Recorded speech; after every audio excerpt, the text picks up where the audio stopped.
आज हम संगम वंश के शासकों एवं प्रशासन के बारे में समझेंगे कि संगम वंश में किस प्रकार का शासन व्यवस्था थी। और इससे पूर्व हमने देखा संगम वंश के राजाओं के बारे में और संगम वंश का कार्यकाल कितना रहा, कितना समय।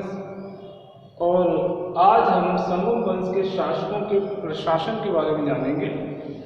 तो राजा शासन में पहला जो स्थान आता है वो राजा का है।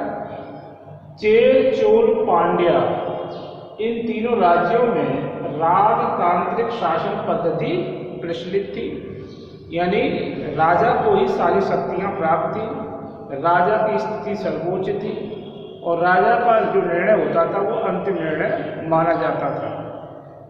और वंशानुगत उत्तराधिकार का प्रचलन भी इस समय था कि राजा की मृत्यु के बाद उसका बेटा ही राजा बनेगा।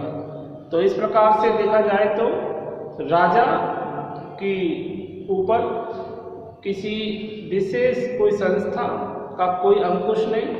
राजा एक तरह से अपनी मर्जी का मालिक और एक तरह से निर्णय लेने में स्वतंत्र था।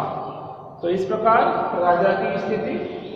मंत्रिपरिषद नंबर 2, राजा को महत्वपूर्ण समस्याओं पर, मतलब जब कभी राजा को अपने राज्य से संबंधित किसी समस्या का कोई हल नहीं निकले या समझ में नहीं आ रहा हो तो उस समय उसको सलाह देने के लिए परिषदों का अस्तित्व था, जो कि राजा को विभिन्न समस्याओं की संबंध में सलाह देती थी, जिससे कि राजा को शासन करने में ज़्यादा परेशानी का सामना नहीं करना पड़ता था और राजा अपनी कुशलता के साथ राज्य का नेतृत्व करता था।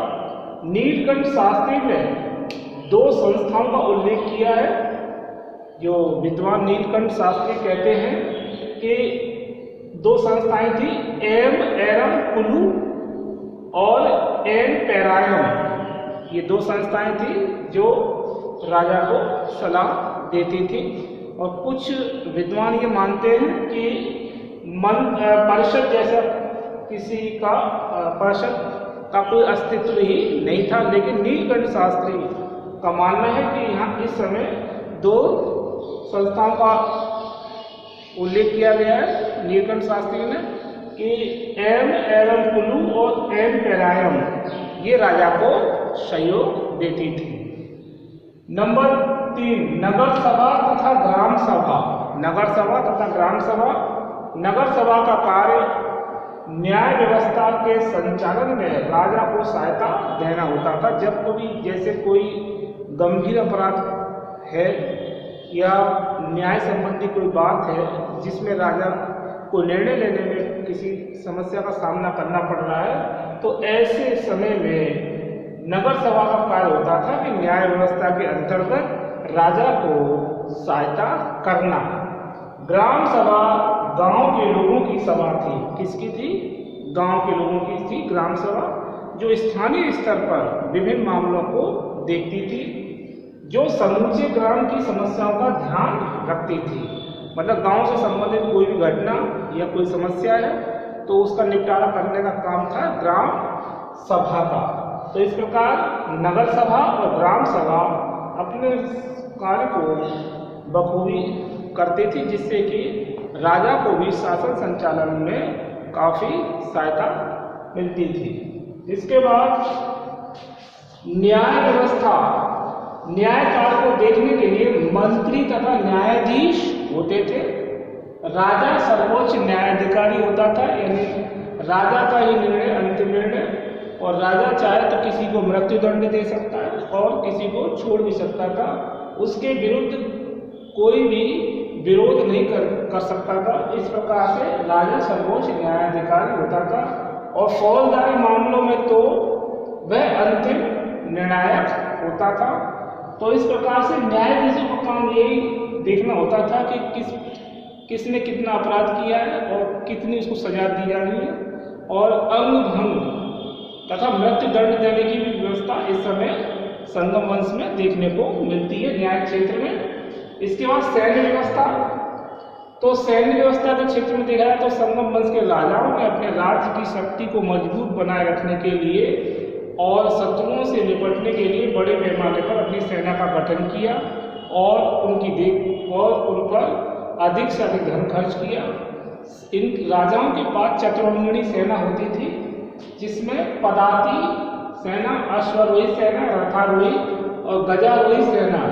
सेनापति को एनाडी कहा जाता था। क्या कहा जाता था? सेनापति को संगम वंश में एनाडी। तो सैन्य व्यवस्था संगम वंश की अच्छी थी। चेर, चोल, पांड्या इनके राजाओं ने सैन्य व्यवस्था में किसी प्रकार की लापरवाही नहीं की और इन्होंने अपनी सेना के बल पर विभिन्न विजय प्राप्त की। राजस्व व्यवस्था, अब राजस्व व्यवस्था कैसी थी? भूमि कर को संगम वंश में भूमि कर जो लिया जाता है, भूमि से वसूला जाने वाला कर, उसको कराई कहा जाता था। क्या कहा जाता था? कराई। वैदिक काल की भांति कुल उपज का 1/6 भाग, मतलब जो पूरी जो फसल हुई है या उपज है उसका 1/6 भाग राजस्व के रूप में वसूल किया जाता था। सीमा शुल्क को उल्गू कहा जाता था। सीमा जो शुल्क होता था उसे कहते थे उल्गू। युद्ध में लूटी गई संपत्ति को इराई कहा जाता था। जैसे युद्ध हुआ और युद्ध में जो संपत्ति हाथ लगती थी उसको इराई के नाम से जाना जाता था। और बलात् लिए गए उपहार को इरादू, बलात् मतलब बलपूर्वक लिए गए उपहार को इरादू कहा जाता था। तो इसमें हम देखा राज्य व्यवस्था में वैदिक काल की भांति उपज का 1/6 भाग वसूल किया जा रहा है और सीमा शुल्क को उल्गू कहा जाता था और युद्ध में लूटी गई संपत्ति को इराई और बलात् किए गए उपहार को इरादू कहा जाता था। आर्थिक जीवन में देखें तो कृषि, आर्थिक जीवन में कृषि, तो कृषि संगम काल में बहुत अच्छी व्यवस्था थी। उस समय राजाओं के द्वारा कृषकों को पर्याप्त सहयोग दिया जाता था और खरीफ, रबी और जायद की फसलें उगाई जाती थी। बागवान भी उस समय काफ़ी बड़े पैमाने पर देखने को मिलते हैं। तमिल कवियों की रचनाओं के माध्यम से इस बात का पता चलता है। और कृषि में अगर कृषकों की स्थिति देखें तो ये वर्षा के जल पर भी निर्भर थे और इनके लिए तालाब और नहरों का भी निर्माण राजाओं के द्वारा करवाया गया। कृषकों को बल्लाल कहा जाता था। संगम काल में कृषकों को क्या कहा जाता था? बल्लाल। बल्लाल वर्ग 2 भागों में बटा हुआ था। बल्लाल वर्ग जो था वो 2 भागों में बटा था। संपन्न कृषक जिनके पास अपनी भूमि होती थी, संपन्न कृषक जिनके पास अपनी भूमि होती थी उसे बेलारस कहा जाता है। कृषकों को बल्लाल कहा जाता था। बल्लाल वर्ग 2 भागों में बटा हुआ था। संपन्न कृषक जिनके पास अपनी भूमि होती थी उसे बेलारस कहा जाता है और भूमि के अधिकांश भाग पर इन्हीं का अधिकार था। भूमि के अधिकांश भाग पर इन्हीं का अधिकार होता था। तो इसके बाद हम देखते हैं उद्योग धंधे। तो संगम काल में उद्योग धंधे अच्छी अवस्था में थे। कुटीर, घरेलू उद्योग धंधे, सूती ऊनी रेशमी कपड़ों का निर्माण और धातु उद्योग, काष्ठ कला उद्योग, मूर्ति कला उद्योग, आभूषण कला का निर्माण भी बड़े पैमाने पर होता था। तो इन उद्योगों के माध्यम से जो लोगों की आर्थिक जो जीवन था उसमें काफ़ी सुधार हो गया था और लोगों की आजीविका के साधन ये छोटे कुटीर घरेलू उद्योग प्रमुख रूप से थे। उरयूर सूती कपड़े का व्यापार का प्रमुख केंद्र था। उरयूर वो सूती कपड़े का व्यापार का प्रमुख केंद्र था। उस समय व्यापार वाणिज्य। संगम साहित्य में व्यापारी को बेनीगर कहा जाता था। संगम साहित्य से हमें पता चलता है कि व्यापारी को उस समय बेनीगर कहा जाता था। अरी कामेडू प्रमुख व्यापारिक केंद्र था उस समय। उस समय जो व्यापारिक जो प्रमुख केंद्र था वो अरी कामेडू प्रमुख व्यापारिक केंद्र था। सामाजिक जीवन हम देखें और व्यापार में बड़े पैमाने पर स्थल जलमार्ग से व्यापार, और व्यापार में खाद्य सामग्री, कीमती धातुएं और बाकी आभूषण, और इसके अतिरिक्त जानवरों का भी व्यापार किया जाता था। और सामाजिक जीवन में देखें तो ब्राह्मण, तो समाज में ब्राह्मणों तथा ऋषियों को सबसे अधिक सम्मान इस समय प्राप्त था। इनका काम वेदों का अध्ययन, यज्ञों का अनुष्ठान और पूजा पाठ व अध्ययन अध्यापन कराना होता था। इन्हें राज दरबार में भी सम्मानजनक पद दिए जाते थे। तो ब्राह्मणों का समाज में सबसे अच्छा स्थान था। आरासार, आरासार ये क्या है देखिए, आरासार राज परिवार से जुड़े लोग, मतलब राजशाही परिवार से जो लोग जुड़े हुए लोग होते थे, वो इस वर्ग से संबंध रखते थे। समाज में इसका विशेष महत्व था इन लोगों का। ये लोग मुकुट माला धारण करते थे, यानी आभूषण पहनते थे। रथ, घोड़े और हाथी पर बैठकर ये निकलते थे, और लोग इनको एक अच्छी दृष्टि से इनको देखते थे, क्योंकि ये राजसी परिवार से जुड़े हुए थे। अतः इन्हें आरासार कहा जाता था संगम काल में। बनीगर, बनीगर यह व्यापारी वर्ग था। ये बनीगर क्या था? व्यापारी वर्ग। तमिल प्रदेश का आंतरिक और बाहरी व्यापार का संचालन यही वर्ग करता था। कौन सा? बनीगर। तो बनीगर यह एक तरह का व्यापारी वर्ग था जो आंतरिक और बाहरी व्यापार का संचालन का कार्य इनकी जिम्मेदारी थी, और ये आर्थिक दृष्टि से काफी संपन्न थे। इसके बाद बल्लाल, अभिजात वर्ग के भूस्वामी को, अभिजात वर्ग के भूस्वामी को बल्लाल अथवा उरांडोर कहा जाता था। संपन्न बल्लाल उच्च पदों पर नियुक्त होते थे। ये मतलब इनको कुछ पद भी प्रदान किए जाते थे। जो संपन्न बल्लाल जो भूमि स्वामी होते थे, उनको राजा के द्वारा उच्च पदों पर भी नियुक्त किया जाता था। बेलार, मजदूर तथा कृषक वर्ग, बेलार मजदूर तथा कृषक वर्ग। भूमिहीन तथा निम्न श्रेणी के किसान मजदूर वर्ग को बेलार अथवा पिनोर कहा जाता था। क्या कहा जाता था? पिनोर। भूमिहीन तथा निम्न श्रेणी के किसान मजदूर वर्ग को बेलार अथवा पिनोर कहा जाता था। इस वर्ग के किसान संपन्न किसानों के खेतों में काम करते थे। जो संपन्न किसान होते थे उनके पास अधिक से अधिक भूमि होती थी और वो काफी भूमि के स्वामी होते थे। तो जो गरीब और निर्धन किसान होते थे वो क्या संपन्न किसानों के यहाँ खेतों में काम करते थे। इन्हें बेलार कहते थे। स्त्रियों की स्थिति देखी जाए तो तमिल कवियों के अनुसार स्त्रियों की स्थिति में विरोधाभास है, क्योंकि स्त्रियों के बारे में स्पष्ट रूप से ये नहीं कहा जा सकता है कि इस समय स्त्रियों की दशा कैसी थी। कुछ कवि तो इस बात का वर्णन करते हैं कि स्त्रियों को पूर्ण रूप से स्वतंत्रता प्राप्त थी, उन पर कोई प्रतिबंध नहीं थे। वो नृत्य और गायन, अध्ययन, अध्यापन करने का उन्हें पूरा अधिकार था।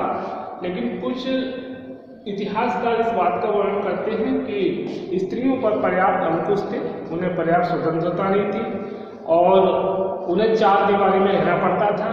और स्त्रियों की दशा के बारे में स्पष्ट रूप से कुछ तमिल कवियों ने व्यक्त नहीं किया है। तो स्त्रियों की स्थिति वैसे देखा जाए तो इस संगम काल में अच्छी थी। तो आज हमने देखा संगम वंश में शासकों का प्रशासन, जिसमें हमने राजा, मंत्रिपरिषद, नगर सभा तथा ग्राम सभा और न्याय व्यवस्था, सैन्य व्यवस्था, राजस्व व्यवस्था, आर्थिक जीवन, कृषि, उद्योग धंधे, व्यापार वाणिज्य, सामाजिक जीवन, ब्राह्मण, आरासार, बनीगर, बल्लार, बेलार, स्त्रियों की स्थिति। अब सामाजिक जीवन में ही हम इसके कुछ और बिंदुओं को समझेंगे और इसके अतिरिक्त आर्थिक जीवन को भी नेक्स्ट वीडियो में समझेंगे। ओके।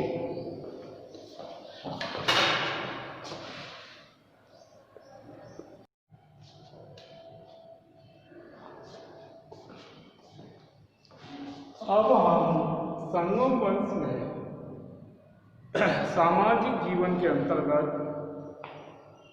विवाह के बारे में समझेंगे। सामाजिक जीवन में विवाह, आवास, खान पान, सती प्रथा, वेशभूषा एवं श्रृंगार, मनोरंजन, मृतक संस्कार और कला साहित्य। इसके बाद धार्मिक जीवन में वैदिक धर्म का प्रभाव और बहुदेववाद। इसके बारे में विस्तार से इस वीडियो में जानेंगे। इससे पूर्व हमने स्त्रियों की दशा के बारे में भी जाना था और शासन व्यवस्था को समझा था। अब हम देखेंगे विवाह। तो तमिल ग्रंथ तोलकाप्पियम में 8 प्रकार के विवाहों का उल्लेख मिलता है। कितने प्रकार के विवाहों का? 8 प्रकार के। वैसे हमारे वेदों में भी 8 प्रकार के विवाहों का उल्लेख है। वैसा ही तमिल ग्रंथों में भी तोलकाप्पियम जो ग्रंथ है उसमें भी 8 प्रकार के विवाह का उल्लेख किया गया है। सामान्यतः 2 प्रकार के विवाह प्रचलित थे। माता पिता की अनुमति के बिना जो प्रेम विवाह किया जाता था उसे कलाबू कहा जाता था। क्या कहा जाता था? उसे कलाबू। और माता पिता की अनुमति से जो विवाह किया जाता था उसे कारकू कहा जाता था। क्या कहा जाता था? कारकू। मतलब जो अनुमति के बिना, माता पिता की अनुमति के बिना जो विवाह किया जाता था उस समय उसे क्या कहा था? कलाबू। और जो अनुमति से विवाह किया जाता था उसे कारकू कहा जाता था। आवास में हम देखते हैं कि संगम काल में संपन्न लोग के आवास ईंट, चूने और पत्थर के बने होते थे। घरों की दीवारों पर देवताओं और पशु पक्षियों के चित्र चित्रित होते थे। और मध्यम वर्ग के लोग साधारण मकानों में रहते थे और निम्न वर्ग के लोगों के मकान एकदम लकड़ी या पत्थर के बने होते थे। मकानों में ये खिड़की, दरवाजे और फर्नीचर की अच्छी व्यवस्था रहती थी। और मकानों को इस प्रकार से बनाया जाता था जिससे कि वो किसी भी प्राकृतिक आपदा को वो झेल सके। और मकानों की जो बड़ा उसमें एक आंगन बनाया जाता था और मकानों से पानी निकास की अच्छी व्यवस्था रखी जाती थी ताकि पानी का कहीं पे भी अवरोध न हो, रुके नहीं। तो आवास व्यवस्था संगम काल में लोगों की अच्छी थी। इसके बाद खान पान। तो पूर्व सभ्यताओं की भांति जैसे वैदिक काल में हम देखते हैं कि लोगों का जीवन खान पान जो है शाकाहारी मांसाहारी दोनों प्रकार का, ऐसे ही संगम काल में लोगों का जीवन खान पान में देखें तो ऐसा ही था। लोगों का भोजन जो था वो शाकाहारी, जिसमें गेहूँ, जौ, बाजरा, मक्का, चावल का प्रयोग ज़्यादा किया जाता था। इसके अतिरिक्त ये फल फूल, दूध इत्यादि का भी इस्तेमाल करते थे। और मांसाहारी भोजन में विभिन्न जानवरों का मांस, अंडे और मछली का प्रयोग भी इस काल के लोग अधिक करते थे, क्योंकि मछली और चावल इनका प्रिय भोजन इस समय देखने को मिलता है, जो तमिल कवियों ने अपने ग्रंथों में इसका उल्लेख किया है। तो संगम काल में भोजन शाकाहारी मांसाहारी दोनों प्रकार का होता था। और भोजन पात्रों में अगर हम देखें तो ये केले के पत्ते का प्रयोग अधिक करते थे और जिस पर ये एक तरह से इनकी संस्कृति में था। इसके बाद हम देखते हैं सती प्रथा। तो सती प्रथा जैसा कि उत्तर भारत में तो दक्षिण भारत में भी उस समय तमिल साहित्य से पता चलता है कि समाज में सती प्रथा प्रचलित थी। सती प्रथा, इसमें यह व्यवस्था थी कि कोई यदि किसी की पति की मृत्यु हो जाती है, पुरुष की मृत्यु हो जाती है, तो उसकी पत्नी या तो अपनी इच्छा से सती हो जाती थी यानी चिता के साथ जल जाती थी, और नहीं तो उसे समाज या दबाव के कारण उसे सती होना पड़ता था। और ये एक घृणित प्रथा थी जिसमें स्त्री को अपने पति की चिता के साथ जिंदा जलना होता था, जिसका कुछ कवियों ने इसकी आलोचना भी की है कि यह अच्छी प्रथा नहीं थी समाज में। लेकिन उस समय बाल विवाह अधिक प्रचलित थे, जिसके कारण स्त्रियां जो थी वो कम आयु में विधवा हो जाती थी, जिस पर उनको सिर मुड़वा दिया जाता था और उन्हें एक अभिशाप माना जाता था। तो इसीलिए सामाजिक दबाव में आकर कुछ स्त्रियां चिता के साथ स्वयं को जला लेती थी और कुछ अपनी इच्छा से भी होती थी। लेकिन ये एक तरह से खराब प्रथा उस समय प्रचलित थी, जिसको काफ़ी लंबे समय बाद हम देखते हैं कि हमारे राजा राम मोहन राय के प्रयासों और लॉर्ड विलियम बेंटिंक के द्वारा इस प्रथा पर रोक लगाई गई, कानून बना। तो सती प्रथा। इसके बाद वेशभूषा एवं श्रृंगार। तो वेशभूषा जैसे कि धनाढ़ वर्ग के लोग, अभिजात वर्ग के लोग उच्च कोटि के वस्त्र पहनते थे और कीमती वस्त्र, सोने का काम किए हुए वस्त्र। मध्यम वर्ग के लोग सावन वस्त्र और धोती नुमा वस्त्र पुरुष धारण करते थे। कान में कुंडल और बालों को बड़ा रखते थे। और श्रृंगार में स्त्रियों का विशेष इसमें रुचि देखने को मिलती है। स्त्रियां विभिन्न प्रकार के कंगों का प्रयोग और जूड़ा बांधने का जो उनका तरीका, इसके अतिरिक्त और भी उनके साथ श्रृंगार का स्त्रियों को विशेष प्रकार का, संगम काल की स्त्रियों को विशेष प्रकार का शौक था। तो आभूषण सोने, मोती, हीरे, मणि और कौड़ी के बने होते थे। जो आभूषण इसमें बने होते थे, जिसको स्त्री पुरुष दोनों ही सामान्यतः धारण करते थे, जो सोने, मोती, हीरे और मणि और कौड़ी के बने होते थे। सुगंधित इत्र एवं तेल का भी इस समय प्रयोग किया जाता था। तो ये भी एक तरह से लोगों में ये प्रवृत्ति थी कि कौन कितना आभूषण धारण कर रखा है, यह उसकी प्रतिष्ठा को बढ़ा देता था और इससे पता चलता था कि वो किस हैसियत का व्यक्ति है। तो ये वर्तमान में भी हम देखने को मिलता है, संगम काल में भी ऐसा ही था कि जैसा धनाढ़ व्यक्ति वैसे उसके आभूषण, उसका वस्त्र और उसका जो भी उसके साथ सम्मान श्रृंगार का जो साधन है वो उसकी एक तरह से उसकी प्रतिष्ठा को बता देता था। इसके बाद मनोरंजन। मनोरंजन के साधनों में इस समय जो शासन संपन्न लोग कवि सम्मेलन और संगीत सम्मेलन एवं नृत्यों का आयोजन कराया करते थे। गायकों और नर्तकियों के दल हुआ करते थे जो मनोरंजन का एक प्रमुख साधन थे और विभिन्न वाद्य यंत्रों के माध्यम से भी लोग मनोरंजन करते थे।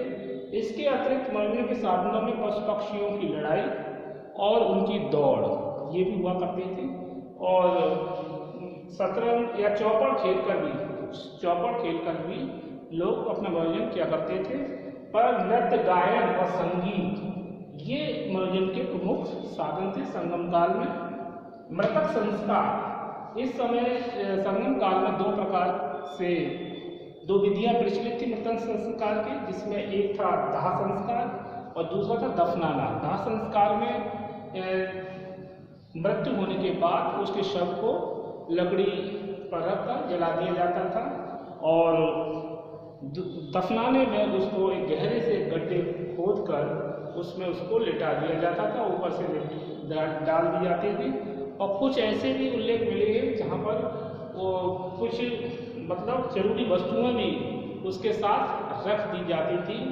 और ये कुछ अंधविश्वास भी था उस समय, लेकिन इस समय मृतक संस्कार की दो विधियां प्रचलित थी, एक था दाह संस्कार और दूसरा दफनाना।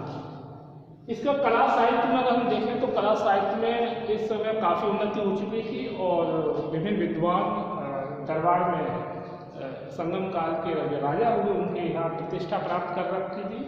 तो इस समय संगम साहित्य में सबसे अधिक जो सम्मानित ग्रंथ है उसको तिरुकुरल है, जो मतलब तमिल साहित्य में जो सबसे सम्मानित ग्रंथ है वो है तिरुकुरल, और जिसकी रचना की थी तिरुवल्लुवर ने की थी। इसके अतिरिक्त मणिमेखलाई, इसके अतिरिक्त कौन सी है, मणिमेखलाई इस समय की महत्वपूर्ण कृति है। तो तिरुकुरल और मणिमेखलाई इस समय साहित्य रचना में देखा जाए तो ये अपना प्रमुख महत्वपूर्ण स्थान रखती है और तिरुकुरल की रचना तिरुवल्लुवर ने की थी। धार्मिक जीवन में देखें तो नीलकंठ शास्त्री का मानना है कि तमिल देश में वैदिक धर्म और सभ्यता का प्रचार और प्रसार हो चुका था। जैसा कि वैदिक सभ्यता में हम देखते हैं कि लोग विभिन्न देवी देवताओं की उपासना करते थे, धार्मिक जीवन को प्रमुखता देते थे और मतलब अपने आचरण में धर्म के विभिन्न अच्छे तत्व मतलब विभिन्न तत्वों का उनके जीवन में समावेश दिखाई देता है। और धार्मिक जीवन एक उच्च कोटि का इस समय था। लोग अधिक से अधिक ईश्वर आराधना, स्तुति, प्रार्थना में विश्वास करते थे। लोगों का जीवन धार्मिक जीवन था। इसके बाद वैदिक धर्म का प्रभाव भी इस समय की सभ्यता मतलब इस समय के लोगों पर दिखाई देता है।